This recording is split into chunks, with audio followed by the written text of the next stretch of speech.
Alors, tout d'abord, merci Nancy pour l'invitation de venir parler un peu de Guy Bourgeot, devant Guy Bourgeot et devant vous tous, bien entendu. Alors, c'est très apprécié. Je vais vous proposer une réflexion qui est loin d'être aboutie. De toute façon, quelle réflexion peut se prétendre aboutie, mais enfin. Une réflexion donc sur l'incertitude, qui se veut une discussion avec Guy Bourgeot sur la base de certaines des propositions qu'il a avancées dans son ouvrage « Éloge de l'incertitude ». Je ne prétends en fait ni redire ce qu'il a déjà dit, ni contester ce qu'il avance, mais plus simplement, je voudrais prendre appui sur quelques-unes de ses propositions et analyses pour avancer à mon tour quelques propositions qui me paraissent s'inscrire pour l'essentiel dans la continuité de ses propres analyses, mais avec quelques accentuations qu'il ne partagerait peut-être pas. On verra. Ces accents s'inspireront en fait de quelques réflexions puisées cette fois chez John Dewey, qui s'est intéressé en son temps à l'incertitude. La parenté de certaines positions et de certains arguments avancés par l'un et l'autre de ces auteurs est tout à fait manifeste. Et je parle ici du Dewey philosophe, bien que le Dewey pédagogue soit en continuité avec le Dewey philosophe. Mais je vais vraiment sur le volet philosophique. Mais en même temps, la parenté n'est pas l'identité. On sait depuis l'Ancien Testament que les parentés peuvent aussi être des occasions de conflits insurmontables. Donc, on se gardera d'un optimisme exagéré quant à l'issue de l'exercice que je propose en mettant en relation certains éléments de ces deux pensées. J'avancerai donc en m'appuyant sur l'un et sur l'autre, en étant conscient également de n'être tout à fait fidèle ni à l'un ni à l'autre. Je partirai donc, et là, ce que j'ai tenté de faire, à la toute dernière minute, j'ai décidé de faire ce PowerPoint, mais vous n'y aurez que quelques citations donc, de Guy Bourgeot et de John Dewey, qui, je pense, bon, voilà, la façon dont j'ai pensé fonctionner. Je partirai donc de l'invitation faite par Guy Bourgeot à assumer l'incertitude. Je m'emploierai à suggérer, à défaut de pouvoir le soutenir de manière tout à fait satisfaisante, que l'invitation à assumer l'incertitude est une invitation à adopter une posture ou une attitude éthique sans fin morale. Bourgeot invite néanmoins à voir oui, c'est ça c'est mon problème ici. OK. Pour le dire succinctement, désolé, assumer l'incertitude nous conduit d'une part à délaisser, et c'est ce que j'avancerai, la quête de fin morale posée comme étant des buts de l'existence qu'il s'agirait d'atteindre, en insistant d'une part à cultiver une attitude éthique consistant à rechercher ce qu'il y a de meilleur. La proposition peut sembler paradoxale, mais j'espère arriver à montrer que ce n'est pas le cas.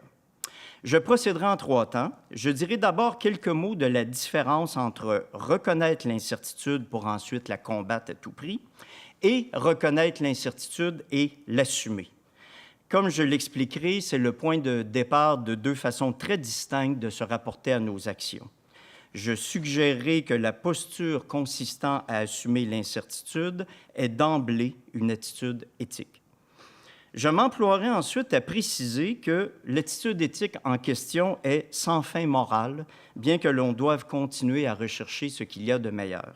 J'expliquerai bien entendu ce qu'il en est. Et je terminerai en conclusion par un très bref retour du côté de l'éducation, de façon à souligner le lien étroit que cette façon d'envisager l'incertitude établit entre l'éthique et l'éducation. Donc, tout d'abord, assumer l'incertitude, une attitude éthique. L'incertitude est une condition de notre vie, de notre existence, comme de notre pensée, nous dit Bourgeot. Cette condition, nous n'aurions d'autre choix que de l'assumer, soutient-il. En même temps, l'histoire de l'humanité est l'histoire d'une résistance farouche, d'un refus d'assumer l'incertitude. C'est ce qu'exprime d'ailleurs Bourgeot dans les toutes premières lignes de son avant-propos. L'incertitude est généralement présentée comme l'envers de la certitude, comme sa face négative. Selon cette compréhension des choses et ce rapport à notre condition d'être vulnérable, Elle serait donc cela même qu'il faudrait combattre à tout prix et non pas assumer. Jusqu'à l'étymologie qui s'en mêle, car incertitude renvoie forcément à certitude absente, à la privation de ce qui est si précieux. Et on sait bien la force des mots sur notre rapport aux choses. Bourgeot invite néanmoins à voir autrement et à inverser ce rapport. « J'ai voulu proposer, écrira-t-il, une vision selon laquelle la certitude serait à son tour l'envers de l'incertitude, sa face négative, son côté sombre, faiblesse et non pas force. Cette proposition mène loin. Elle conduit à des lectures de l'éthique et de l'éducation qui divergent considérablement de certaines traditions de pensée, cherchant à asseoir l'action, toute action, sur les socles solides de connaissances pétries de certitude. Mais avant d'aller plus loin avec cette proposition, j'invite à une première incursion du côté de Dewey et de son ouvrage bien nommé « La quête de certitude », et dont le sous-titre est tout aussi révélateur, une étude de la relation entre connaissance et action. En passant, j'ai vérifié tout à l'heure, la quête de certitude, c'est 1929, donc 70 ans avec l'éloge de l'incertitude. Voilà. Que nous dit Dewey relativement à cette quête? Essentiellement que la recherche de la certitude est un besoin biologique incontournable et que la connaissance est le moyen spécifiquement humain d'y répondre. Ce besoin biologique tient au fait, et Dewey amorce son étude par cette phrase, que, vivant dans un monde plein de dangers, l'homme est voué à rechercher la sûreté. Quoi de mieux que la connaissance afin de répondre à ce besoin? Cela aura joué un grand rôle, selon Dewey, dans la primauté accordée à la connaissance sur l'agir et le faire. En effet, s'il est une caractéristique tout à fait spécifique de l'activité pratique, c'est bien, dira-t-il, l'incertitude qui l'accompagne. C'est que l'activité pratique renvoie à des situations individualisées, jamais tout à fait reproductibles, ne pouvant dès lors faire l'objet d'une garantie totale de prévisibilité et de contrôle. Quant au jugement que l'on porte sur nos actions à entreprendre, ils ne peuvent prétendre qu'à une probabilité précaire. Or, on peut espérer fuir les risques de l'incertitude en s'appuyant sur la pensée. Et plus la connaissance peut se réclamer d'une pureté, d'être universelle et indépendante de toute condition spatio-temporelle, moins elle apparaît soumise à la variabilité qui caractérise tout ce qui est exposé aux transformations qui constituent le monde et les changements. Cela fera dire à Dewey, et je le cite à nouveau, que l'exaltation de l'intellect pur et de son activité au-dessus des affaires pratiques est fondamentalement liée à la quête d'une certitude qui soit absolue et inébranlable. Mais en même temps, je le rappelle, Dewey insiste sur le fait que l'incertitude est une caractéristique de l'activité pratique et des jugements que l'on porte sur nos actions. En matière d'agir, elle est indépassable. Quand bien même voudrions-nous la nier en soumettant les gouvernes de nos actions à des certitudes supposées inébranlables. Et c'est là, me semble-t-il, que se marque le fossé entre deux attitudes. D'une part, déterminer l'agir par des connaissances les plus pures et certaines possibles, cherchant alors à combattre l'incertitude jusque dans ses derniers retranchements, ou, d'autre part, assumer cette incertitude et les risques qu'elle comporte. Bourgeot opte clairement pour cette seconde option, me semble-t-il, en affirmant d'ailleurs à l'encontre d'une prétendue évidence nourrie de la première attitude que la certitude n'est pas un préalable à la décision et à l'action, qu'elle est même plutôt l'un de ses pièges. Pourquoi? Au moins certainement en raison des abus qu'elle rend possibles et des fausses assurances qu'elle alimente au profit d'un immobilisme ou d'intérêts qui ne sont pas ceux, en fait, de la connaissance. Car, et il importe de le souligner à gros traits, ce n'est pas la connaissance ni sa quête qui sont ici remis en question, ni chez Bourgeot, ni chez Dewey d'ailleurs. Ce sont bien plutôt les prétentions de la certitude, ainsi que certaines des entreprises qu'elle commande et prétend légitimer. Je cite à nouveau Bourgeot, cette fois un peu plus longuement. les propos tenus ici n'expriment-ils nul mépris pour l'intelligence.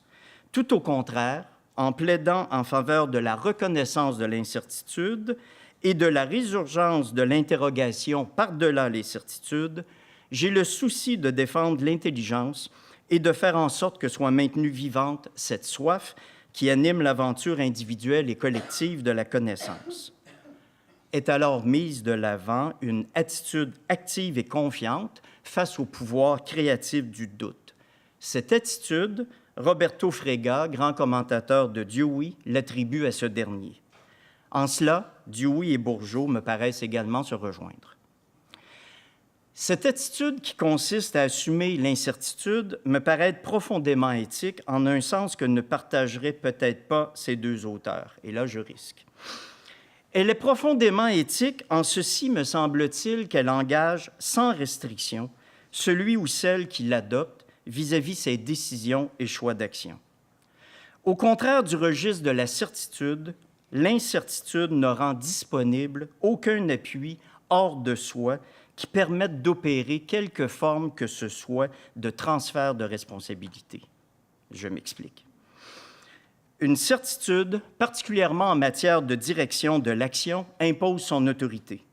Que l'on doive agir comme on agit ne relève pas, alors, ultimement, de notre responsabilité.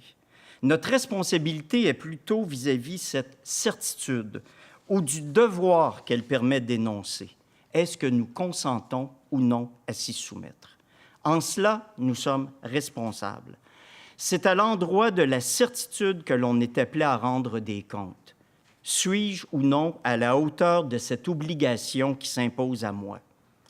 Mais une fois le consentement donné, une fois la certitude placée à la gouverne de notre action, on se déleste d'une part importante de responsabilité, car c'est la norme qui impose ceci, c'est le devoir qui commande ce choix. Je ne suis plus que ce par quoi s'incarne ce qui vaut absolument. L'histoire, ancienne comme récente, nous a montré les formidables abnégations de soi, mais aussi les dérives auxquelles pouvaient conduire de telles certitudes en matière de direction de l'action. Au contraire, assumer l'incertitude nous renvoie irrémédiablement à nos choix et nous engage entièrement vis-à-vis eux. C'est alors à l'endroit de nos semblables et uniquement à leur endroit que l'on est appelé à rendre des comptes. Si l'incertitude est là en toute situation qui appelle une décision morale, il n'y a tout simplement plus de faux fuyants. C'est moi qui décide et en assume l'entière responsabilité. C'est aussi moi qui m'expose, vulnérable, aux appréciations d'autrui. L'armure des certitudes n'étant plus là pour me protéger. Ainsi comprise, cette attitude éthique est sans fin morale, bien que l'on doive continuer à rechercher ce qu'il y a de meilleur. C'est ce que je voudrais maintenant expliquer rapidement dans cette deuxième section. Comme je le disais en introduction, assumer l'incertitude nous conduit d'une part à délaisser la quête de fin morale posée comme des buts de l'existence qu'il s'agirait d'atteindre, tout en insistant à cultiver une attitude éthique consistant à rechercher ce qu'il y a de meilleur. La proposition, encore une fois, peut sembler paradoxale, mais j'incline à penser que ce n'est pas le cas. Sur cette question, je renverrai beaucoup à des analyses faites par Dewey, sans pour autant lui faire porter le blâme des errements possibles de mon propos. J'assume. C'est surtout dans son ouvrage intitulé « Reconstruction en philosophie » que Dewey fournit des clés pour aborder cette question des fins morales. Dans la perspective expérimentaliste qui est sienne, Dewey souligne que la logique expérimentale appliquée à la morale évalue le bien à sa capacité à remédier aux maux existants. Et ce sont les besoins et carences d'une situation spécifique qui désigneront ou permettront de désigner quelque chose comme étant un bien, voire le bien le plus important pour cette situation. Peut-être est-ce ici un accroissement de la liberté, ou là une amélioration de la santé, ou ailleurs une plus grande égalité.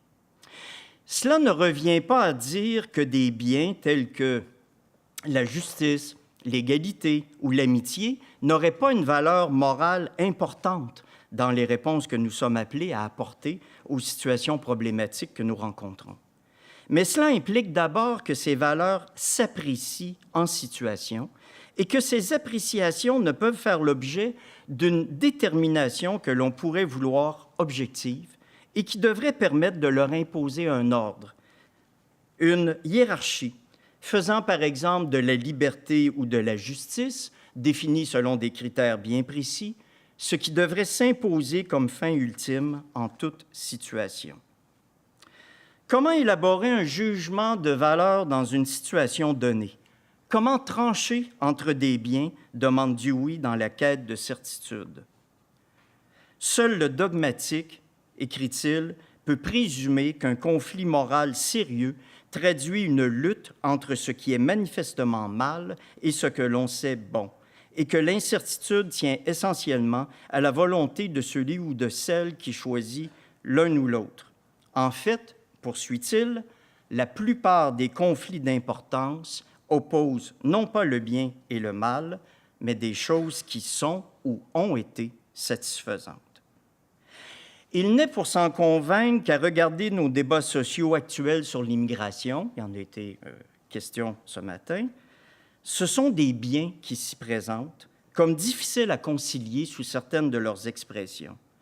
C'est tout autant l'importance que l'on accorde à la dignité des personnes qu'à l'équité de traitement entre les diverses catégories de migrants, ou encore des questions de sécurité, voire de répartition des coûts et responsabilités entre les gouvernements concernés. Il s'agit d'autant de biens en direction desquels on peut vouloir légitimement orienter les changements à apporter aux expériences inédites que nous vivons collectivement. Tous ces biens ont une valeur.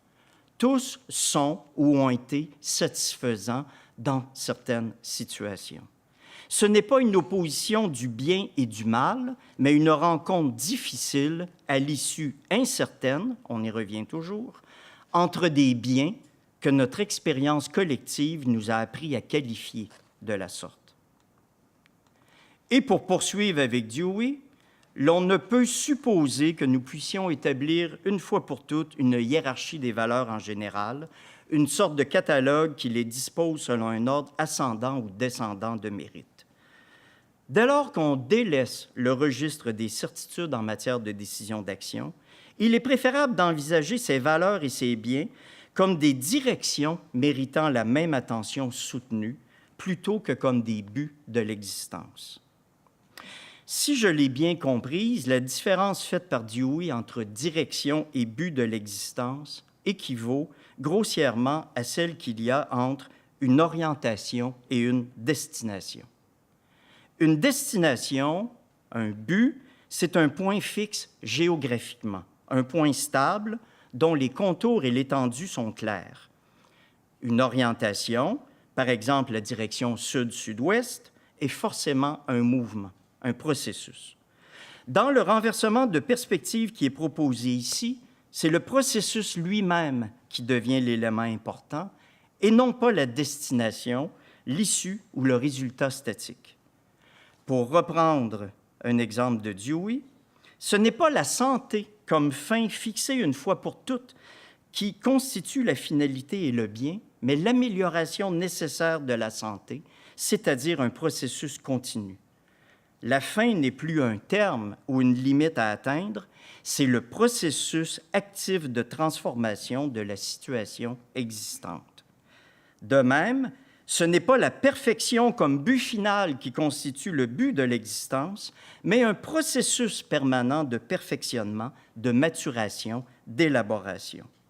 En ce sens, liberté, justice, équité, amitié ne sont pas des biens à posséder, des finalités à atteindre une fois pour toutes et aux contours nets et précis.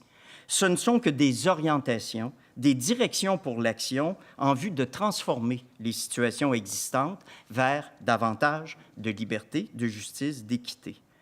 Les configurations qui en résulteront sont forcément marquées d'incertitude. Ce n'est que dans une pensée de la certitude qu'un bien moral peut voir ses contours délimités à la manière d'une destination ou d'un but fixe. c'est qu'une pensée de la certitude, encore une fois, répond, pour reprendre Dewey, à un besoin de sécurité quant au résultat de l'action. Elle cherche à prédire ce qui sera et de la sorte à déterminer l'action par la connaissance vraie, avérée. Dans cette perspective, la fin morale est claire, saisissable, bien lisse. Elle permet de déterminer le chemin le plus sûr pour y parvenir, du moins en théorie, et de sécuriser le voyageur. Mais en matière morale, la réalité résiste à la théorie. Ne serait-ce qu'en raison du fait que les orientations prises, plus de liberté, une plus grande égalité, une amélioration de la santé, appellent toutes des reconfigurations partielles, des reconstructions de leur sens même, ainsi que de leurs exigences pratiques, au fur et à mesure qu'elles sont mises à l'épreuve des expériences par lesquelles nous nous développons et cherchons à nous améliorer. C'est en effet le propre de nos expérimentations sociales de nous amener à redessiner continuellement ces notions, à les reconstruire. Il y a fort à parier, par exemple, que la proposition rawlsienne de principe de justice n'aurait guère fait de sens il y a un siècle. Comme il y a fort à parier aussi que, comme de toute façon notre manière, par exemple, de conceptualiser ou de penser la santé n'est pas davantage la même qu'il y a 100 ans. Et tout indique qu'elle se transformera encore. En assumant l'incertitude, ces valeurs cessent d'être des buts de l'existence, mais elles nous apportent davantage, je crois, en devenant des orientations pour nos actions. Elles orientent notre processus de recherche, marqué d'incertitude, et ce processus même de recherche est ce qu'il y a de meilleur pour nous, en nous amenant à nous améliorer au gré de nos expérimentations sociales. Car une fois qu'il n'y a plus que des orientations pour nos actions, le mieux se confond avec le processus lui-même de croissance et de développement. Ce qui fera écrire à Dewey qu'aucun individu, aucun groupe ne saurait être jugé en fonction de résultats fixés à l'avance, qu'il atteindra ou non, mais en fonction de la direction qu'il se choisit. Et c'est par là que l'on voit le lien qui unit l'éthique et l'éducation. L'éthique se présente comme un processus. Et ce processus, dira Dewey, n'est qu'un processus d'amélioration dans l'expérience. Quant à l'éducation, il s'agit d'un processus d'apprentissage, de transformation. Quelle différence entre les deux? Aucune de manifeste, à vrai dire. Comme le dit Dewey, processus éducatif et processus éthique ne font plus qu'un.